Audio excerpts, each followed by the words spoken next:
AP CM Chandrababu Naidu ఆయన పుట్టినరోజు సందర్భంగా శ్రీరెడ్డిని మాత్రం ఆ రోజే అదుపులోకి తీసుకున్నారు పోలీసులు. అది కూడా అనకాపల్లి పోలీసులు అని ఒక న్యూస్ మాత్రం ఇప్పుడు సోషల్ మీడియాలో చెక్కర్లు కొడుతోంది.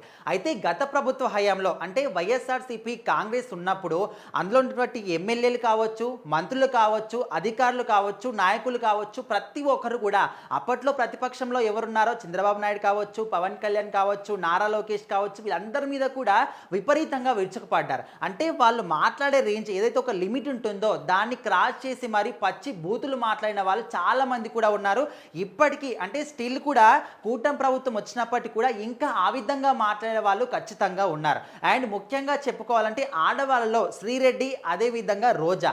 సో వీళ్ళిద్దరు కూడా ఏ విధంగా మాట్లాడే వాళ్ళంటే వాళ్ళు ఒక ఆడవాళ్ళు అనే విషయం కూడా మర్చిపోయి వాళ్ళు మర్చిపోయి కూడా ఎదుటి వాళ్ళు ఎవరు, వాళ్ళ స్థాయి ఏంటి, వాళ్ళు ఏ విధంగా ఉన్నారు ఇదంతా కూడా మర్చిపోయి రీతిన మాట్లాడేవాళ్ళు. వాళ్ళు ఒక గుడిలో ఉన్నారా, లేకపోతే ప్రార్థనా మందిరంలో ఉన్నారా, మీడియా ముందు ఉన్నారా, ఎక్కడ ఉన్నారు, ఎవరు మాట్లాడుతున్నారు, ఎవరితో మాట్లాడుతున్నామో ఏది కూడా వంట పట్టకుండా వాళ్ళకు వచ్చిన మాటలే పచ్చి బూతులు. వాటిని ఎవరు కూడా సాధారణ ప్రజలు కూడా ఇలాంటివి మాట్లాడాల వద్దని ఆలోచిస్తారు, కానీ వాళ్ళు మాత్రం ఒక్క క్షణం కూడా ఆలోచించకుండా వాళ్ళ పిల్లలు, వాళ్ళ భార్యలు, వాళ్ళ ఇంట్లో ఉన్న ఆడవాళ్ళ దగ్గర నుంచి వాళ్ళ పచ్చి బూతులు మాట్లాడే వ్యక్తులు వీళ్ళు. సో అందులో ముఖ్యంగా స్టిల్ ఇప్పటికి కూడా అందరూ కూడా కోరుకునేది ఏంటంటే రీసెంట్ టైంలో చూసుకుంటే కూటమి ప్రభుత్వం ఎవరెవరైతే సోషల్ మీడియా వేదికగా పచ్చి బూతులు మాట్లాడడం కానీ, అసభ్యకరంగా పోస్టులు పెట్టడం కానీ ఇదంతా కూడా చేస్తున్నారో వాళ్ళందరి మీద కూడా యాక్షన్ తీసుకోవడం, వాళ్ళ మీద కేసులు పెట్టడం కానీ, అరెస్ట్ చేయడం కానీ ఈ పాయింట్ అనేది వాళ్ళు మొదలు పెట్టేశారు. సో అప్పటి నుంచి కూడా అందరూ కూడా ఏమనుకున్నారంటే శ్రీరెడ్డి ఉంది కదా, రోజా ఉంది కదా,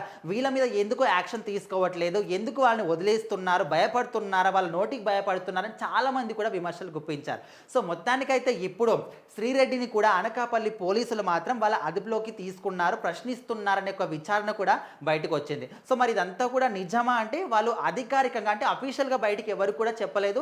కొన్ని చోట్ల ఫోటోలు కూడా బయటకు వచ్చాయి. మరి వాటిని చూసిన తర్వాత అందరూ కూడా ఒక క్లారిటీ అయితే వచ్చారు. అనకాపల్లి పోలీసులు నిజంగానే శ్రీరెడ్డిని అదుపులోకి తీసుకున్నారు.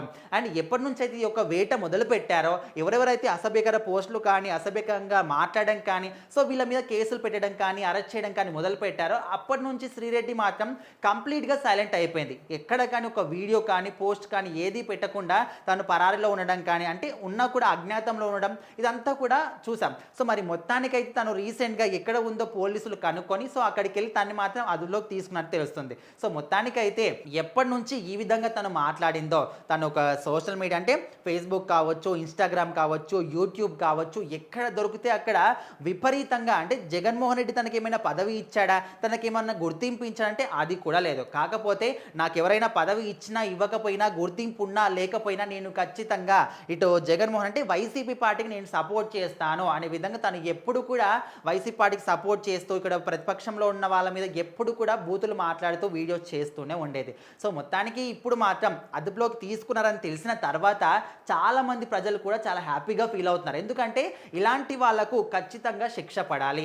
అండ్ ముఖ్యంగా తను ఓన్లీ రాజకీయాల పరంగానే అందరికీ తెలుసు అంటే అది కూడా కాదు, ఒక యాంకర్గా, యూట్యూబర్గా, తెలుగు సినిమాలో హీరోయిన్గా కూడా అందరికీ తెలిసిన విషయమే. సో అప్పట్లో ఏదైతే ఇప్పుడు మహిళల మీద అత్యాచారాలు జరుగుతూ ఉంటాయో, ముఖ్యంగా సినిమా ఇండస్ట్రీలో వాళ్ళ మీద వస్తున్నటువంటి ఎలిగేషన్స్ వాటి పరంగా పోరాటం చేసి అందరికీ కూడా సుపరిచితురాలు అయిపోయింది శ్రీరెడ్డి. సో మొత్తానికి రాజకీయాల పరంగా వచ్చిన తర్వాత ఈ బూతులు ఏవైతే మాట్లాడిందో అప్పటి నుంచి తన మీద ఉన్న కాస్త గౌరవం కూడా అందరికీ పోయిందని చెప్పుకోవచ్చు. సో మొత్తానికైతే పోలీసు అదుపులో ప్రజెంట్ అయితే శ్రీరెడ్డి ఉంది. మరి ముందు తన మీద ఎలాంటి యాక్షన్ తీసుకుంటారు ఏంటి అనేది వెయిట్ చేసి చూడాలి.